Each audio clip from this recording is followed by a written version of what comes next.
After the death of Saul, Israel stands at a turning point, and the story of 2 Samuel begins with the rise of David as king. A messenger brings news of Saul and Jonathan's deaths, expecting a reward, but David instead mourns deeply. He honors both Saul and Jonathan with a heartfelt lament, showing respect even for the king who tried to kill him. David is first crowned king over the tribe of Judah in Hebron, while the rest of Israel follows Saul's son Ishbosheth under the leadership of Abner, Saul's former commander. This creates a divided kingdom and leads to a prolonged conflict between the house of Saul and the house of David. Over time, David's influence grows stronger, while Saul's house weakens. Abner eventually defects to David's side, intending to unite all Israel under him. However, Joab, David's military commander, kills Abner out of revenge, complicating the situation. Not long after, Ishbosheth is assassinated by two men who think they will gain favor with David, but David condemns their actions and has them executed. With no heir left to challenge him, David is finally recognized as king over all Israel. David establishes Jerusalem as his capital after capturing it from the Jebusites. He brings the Ark of the Covenant into the city with great celebration, dancing before the Lord with joy and humility. This moment marks Jerusalem as both the political and spiritual center of Israel. David desires to build a temple for God, but the Lord instead makes a covenant with him. God promises that David's throne will be established forever and that his lineage will endure. This covenant becomes one of the most important promises in the Bible, pointing forward to a future king from David's line. Under David's leadership, Israel experiences military success and expansion. He defeats surrounding enemies and brings peace and stability to the nation. In a moment of kindness, David seeks out Mephibosheth, the son of Jonathan, and restores his place at the king's table, honoring his friendship with Jonathan. But the story takes a dramatic turn when David falls into sin. One evening, he sees Bathsheba bathing and desires her. He takes her, and she becomes pregnant. To cover his sin, David arranges for her husband Uriah to be placed in the front lines of battle, where he is killed. David then takes Bathsheba as his wife. God sends the prophet Nathan to confront David.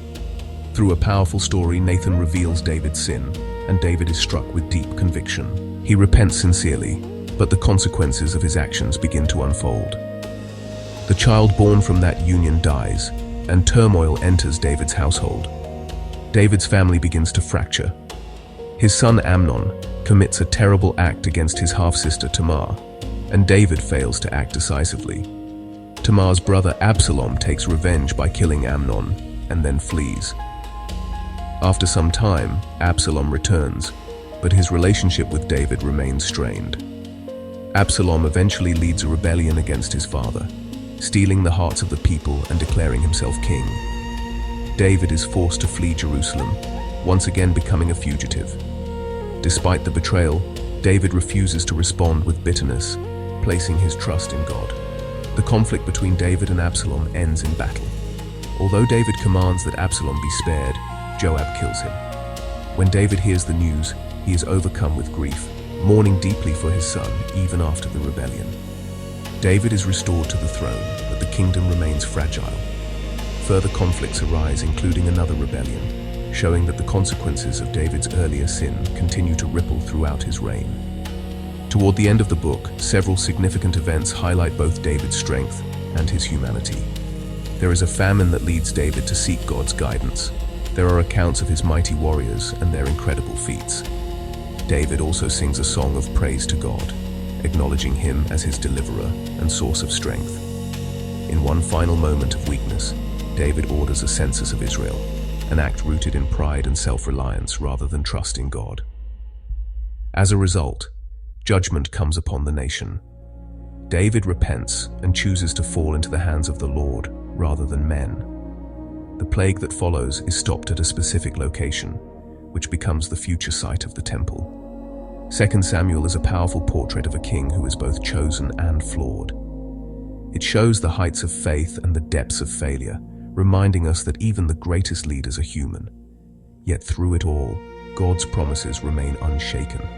The covenant with David stands firm, pointing to a future fulfillment far beyond his lifetime. If this breakdown helped bring the story to life, Make sure to like, subscribe, and stay tuned as the story continues into the books of Kings, where the legacy of David unfolds even further.